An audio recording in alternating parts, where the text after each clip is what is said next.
उच्च न्यायालय की नागपुर खंडपीठ ने आदेश दिया है कि सभी नगर पालिका परिषद और नगर पंचायत चुनाव के नतीजे अब एक साथ 21 दिसंबर को घोषित किए जाए।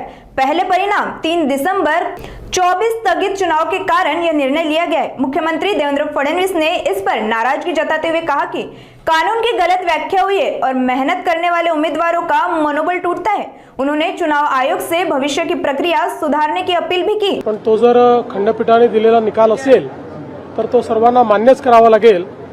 पण आता जवळपास गेले 25-30 वर्ष किंवा त्याहीपेक्षा जास्त मी स्थानिक स्वराज्य संस्थांच्या निवडणुका पाहतोय।